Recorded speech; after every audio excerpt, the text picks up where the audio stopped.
Good morning and welcome to Ask the Expert. I'm Joe Taylor. This morning, another in the ongoing series of programs presented by the Northwest Regional Key Program for Quality Early Learning. The program, through the Northwest Institute of Research, oversees a grant from the Office of Child Development and Early Learning at the Pennsylvania Department of Human Services and the Department of Education. The goal of the program is to improve the outcomes for young children as they prepare for school. John Posa from the Pennsylvania Key is the host of the program and is with us throughout the series. And John, you've got an old friend of mine on the line today. How nice of you to do that for me. Yes, we do. Yeah, Joe used to work with Marlene Lellock as our guest this morning. She's the executive director of the Weather Discovery Center in Punxsutawney. And Marlene obviously worked in radio, and she was also the director of the Punxsutawney Chamber of Commerce for quite a while. So welcome to the program, Marlene. Thank you. I wish you would have said, rephrase that old, Joe, my old friend. But you never look old. You and John, it's right. Dorian Gray or something. Yeah. Never age. Now you're really dating yourself mentioning Dorian Gray, because a lot of our listeners may not know who you're referring to. But well, welcome to the program, Marlene. Thank you. As I'm reviewing the information on the Weather Discovery Center, it's really a place for young kids, early educators, to bring kids to learn about science. And of course, STEM education is so important these days, but it's really beautiful how you've blended, and the Discovery Center has blended the folklore of Punxsutawney Phil and Groundhog Day with actually learning about science. And that's really how the center became known. Isn't that correct? Well, yeah, that was the basis for it, because of course, our most famous resident here is Punxsutawney Phil, and that is weather folklore. So when the community was talking about developing, at that point we called it a museum, that was our basis, because we're all about the weather here in Punxsutawney. So, and talking with different people when we were developing this project, even though I was at the chamber at that time, I was on the board for the Weather Discovery Center. One of the things we definitely wanted to highlight was folklore, because of Phil, and because it's not out there very much. People, your grandmother, my grandmother, and great-grandmothers and parents all talked about the folklore of weather: red sky at night, sailor's delight, right. The cows lie down when it's going to rain, that kind of thing. But the kids of today, they probably don't hear that. And it's interesting when kids come in, and we have our big area called the Weather Lure Landscape, which is all about that. It features Philsboro, and then it features several of those sayings and information on whether they are based in fact or not, because when these sayings were made up, the people making them up, they made up rhymes to remind themselves of different phenomena they saw, like red sky at night, sailor's delight. They saw that over and over and surmised that it meant if you saw a beautiful sunset at night, it was going to be a nice day the next day. And after seeing it so many times, they made the connection, and that's how those things came about. And they do have basis in fact. Some of them don't, but that's what our exhibit is all about, learning about that. And the center is just in a beautifully restored building. It's the old Punxsutawney Post Office.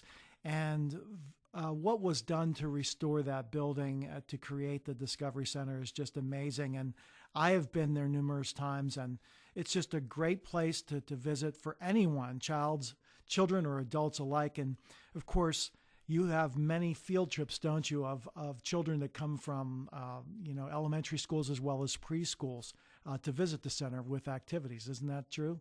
Oh yeah, that's right.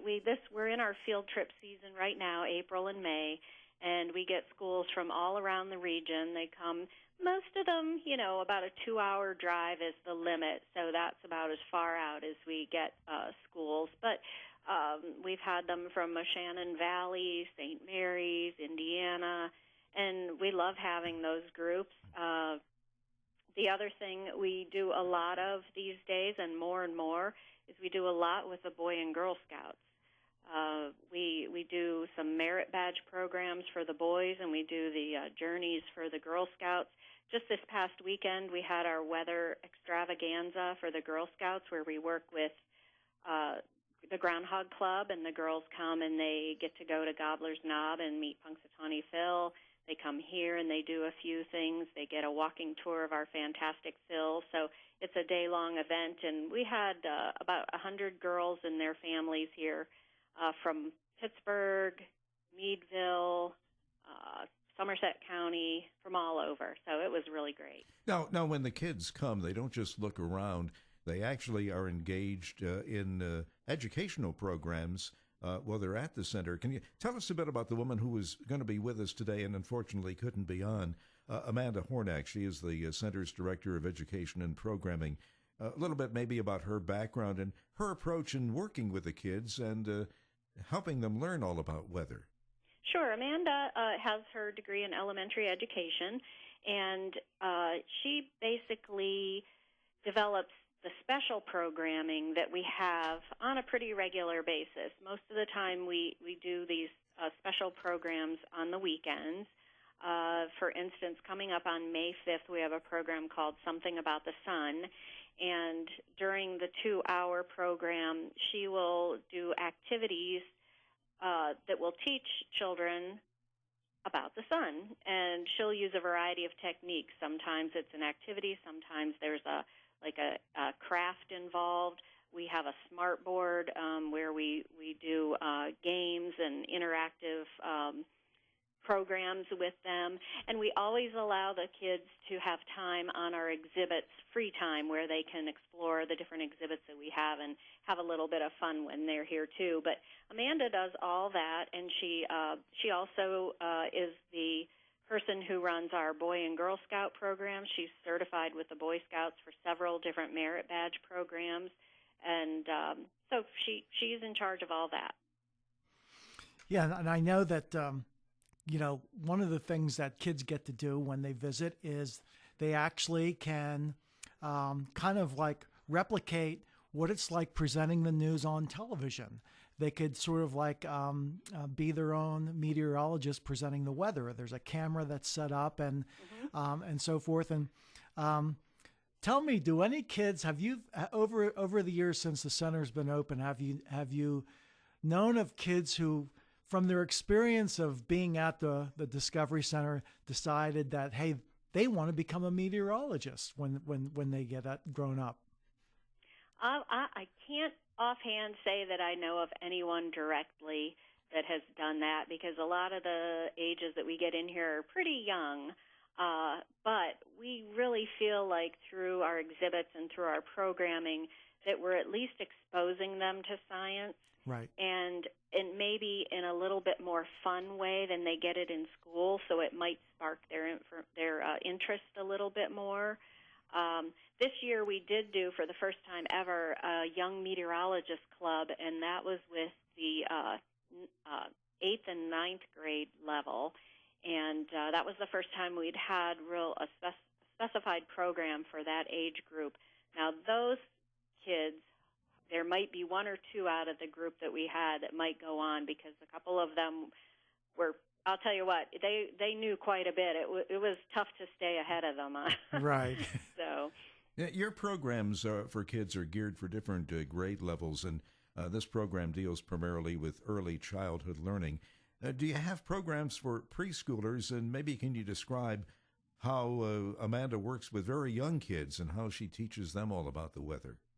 Well, most of our programs we have been targeting pre-K up to middle school, and she designs them so that the activities and the different games or things that we're doing can be adjusted slightly depending on the age, so that everybody who comes to the program, feels engaged with it. We don't do a lot specifically for preschoolers because it's a little bit tough to teach science to that level. When we do have preschoolers, we'll keep it a little bit lighter and show them the exhibits and do things that are a little bit more fun and with them than what we normally do. You know, it's a sad fact of life that many schools are cutting back funding for things like field trips. Mm-hmm. And the Punxsutawney Weather Center can help with that, something called your Aristotle Fund. What exactly is that, and how does that work? That's exactly right. That's a fund where we solicit donations from businesses or individuals through the year, and they have an option to put that money that they donate into our Aristotle Fund, which is then used to help school visits, help subsidize the school visits. So if a school calls us and says that, they'd like to come, but they can't afford, the admission fee, we work with them and offer funding from that Aristotle Fund to help with the admission fees. So in essence, for the school, it's a discount on their admission fees. Right. And where does the name Aristotle? Aristotle Fund. Yeah. How did the name Aristotle come up in terms of, naming that fund? Aristotle was one of the first, there were a couple early scientists who recognized meteorology or started the development of the science of meteorology, and he was one of them. Okay, I figured that had to be the case. Yeah. And, just so folks know, especially teachers in schools, you also can come to schools. You actually bring the Discovery Center and some of the exhibits out into the community as well. So it's not like, folks and kids have to come to the center all the time. You actually can bring portions of the programming out into the community. Isn't that true? That's right, and that's a good point. It goes along with the Aristotle Fund, actually, because if a school really can't afford to visit us, and a lot of times it's not our admission, it's their transportation is the issue for a lot of schools, and we unfortunately can't really help them with transportation issues. So we do have the program, our outreach program, where we will go to schools. We call one of our programs Weather on the Way, and we come to the school with our traveling exhibits and put on a program, and it's engaging. The kids enjoy it. Amanda goes to most of them. I was on one this year. We went to South Butler Elementary, and the kids really loved it. Yeah. And of course you go to kids fairs and family fairs, because I've, Marlene and I have both been at different events where she's brought exhibits, and they're all well received. Tell us a little bit about something that's been going on for a number of years and is now pretty well recognized. You started a Meteorologist Hall of Fame, right? Oh yeah, that was that actually was a concept that was put into place as soon as the Weather Center opened, and that's a special area that we have where every Groundhog Day we recognize a scientist who has made a significant contribution to the science of meteorology. And this could be someone in our region, or it could be someone nationally. And it's very well received on Groundhog Day. We always do it. We induct the person the day before Groundhog Day. We get lots of people in to see the induction, and there, in every case, we've had the actual person who's being inducted has been to the Weather Center. A couple of years ago, one that I was kind of shocked that he attended was Dr. Louis Uccellini. He's the head of the National Weather Service and the assistant administrator for NOAA. Came to us from Washington, D.C., and, he did very well. We were a little worried because that's a pretty high position. He's, right. Pretty far up there in the science world of meteorology. We didn't know how he'd do with Punxsutawney Phil, but right. he had a good time. Well, and I think that's what people will recognize when they come. There's one thing talking about the folklore of Punxsutawney Phil, but the Discovery Center is true science. I mean, it's all about weather, and for those who have not been there, we'll see that it's really an educational place to visit and learn a lot more about the science of weather. So just a really great place. And speaking of that Hall of Fame, so there's a section, I believe, at the center also where you basically show photos and information on each of the inductees. Isn't that true? Yes, we have our actual display case called that is the Hall of Fame. So everyone's in there with a little write-up about who they are and what they've done. Right. I'm sorry, John, go on. No, I was just going to say, we may want to touch base on your summer program. And I know you do the summer camp for kids. That's on Tuesdays and Thursdays for 3 weeks in July. May want to talk about that. And also there's a one-day event on June 23rd that you call Sloppy Science Day. So talk about that and how kids can get involved in that. Well, that is becoming one of our most popular events, and I think it all has to do with our pool full of chocolate pudding. So what this is a day where we explore science of all kinds, and really it's not directly tied to weather. It's just more science, and we have different activities that the kids rotate through while they're here. And, they get kind of messy while they're doing it. That's why we call it Sloppy Science Day. One of the favorites is what we call the sensory dig. We have a pool full of chocolate pudding, and there are items in there, and the kids have to feel around with their hands in the pudding and, find an item. But before they pull it out, they have to kind of use their sense of touch and try to determine what they think that item is. But we also have some other things that are great fun. We have extreme bubbles in our parking lot. We let kids, you just have to come and see them because they are the biggest bubbles you have ever seen, and they're really cool. We do Fizzy Science, which is our famous, I think a lot of people know about this. It's the Diet Coke Mento trick, where you put Mentos, that candy, into a bottle of Diet Coke, and it makes a geyser that erupts.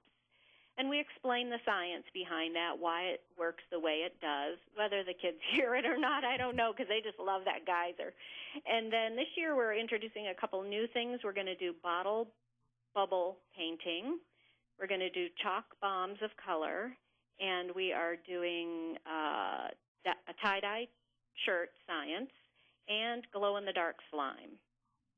So it's a blast. It's on Saturday, June 23rd. It's $10 for the children who participate, and if parent comes along and stays with them, it's $6 for the parent. Can I just come alone? What do I have to pay? Because that sounds like fun. I think I'd like to If you're going to participate, Joe, you have to pay $10, but that's okay, and bring a change of clothes, all right? I wanted to ask you about the programs that Amanda Hornak does. Does she get a chance to talk to each teacher when they bring the kids in or before, to focus maybe on areas that that specific group of children might be most interested in? Yes, actually she does. She sets up all those school trips with the teachers, and yes, there are times where the teacher will say, for instance, we're learning about the water cycle now, and we do have a water cycle exhibit. So a lot of times the teacher will say, can we do a worksheet or something to do with the water cycle while they're there? So she will make that happen. Other times they'll say they'll choose to have the kids do a craft activity in our classroom while they're here, and they may have a subject that the kids are studying that they want to tie in, and we do our best to meet that, or come up with something they can do that goes along with what they're learning in the classroom. We're talking with Marlene Lellock, the Executive Director of the Weather Discovery Center in Punxsutawney. And I just wanted to let our listeners know that if they want to get in touch or contact the Discovery Center, they could actually call directly. It's 814-938-1000. Or they could actually go on the website at www.weatherdiscovery.org. And the center is located at 201 North Finley Street in Punxsutawney. And Marlene, you also will actually, I guess, for a child having a birthday, you can rent out the space in the center and have actually birthday celebrations. Isn't that true? That's right. We have the birthday package where they can have the center for 2 hours. These are on Saturdays for the most part. And we have in our classroom, they can have their cake in whatever food they want in the classroom and open their gifts in there. And then the kids get free reign of the exhibits. So in terms of the food part, is that something that's all as part of the package, or do they have to arrange that parents Yeah, have to arrange that? they arrange the food. Okay. We just have the tables and chairs for them. Over the years, there's been a lot of discussion about the math and science gap between boys and girls. And do you think that the way Amanda Hornack teaches about weather seemed to be effective, maybe in making girls more comfortable in learning about science, the science of weather forecasting at all? I'm sure it does because of the way that the programs are conducted. At least I would hope it would. But I'll tell you, a lot of from what I've seen, a lot of the students, boys and girls that come through here, they're pretty well versed in some of this, and not all of them, but I've been surprised at how well they receive the knowledge, but also how much they know already. What kind of feedback do you get from the kids and the schools? And does it seem to have any effect on the grades that these kids get in science? Well, I haven't heard anything like that. Now, the teachers give us really good feedback. We haven't really had any negative feedback on our programs, but I haven't heard, from the teachers that they actually do better in the classroom. I can't tell you that. We hope they do. Marlene, I just wanted to remind our folks again, parents who want to bring their children to the events coming up, the May 5th, Saturday, May 5th from 10 to noon. It's the Something About the Sun 2-hour presentation. It's $7 a person. And then, of course, there's a 3-week summer camp held Tuesdays and Thursdays in July. And Sloppy Science Day, which is on Saturday, June 23rd, and it's most of the day from 10 a.m. to 4 p.m. So that cost is $10 per child. And so if you want to participate in that, contact the Discovery Center. That's 814-938-1000, or go on the website, www.weatherdiscovery.org.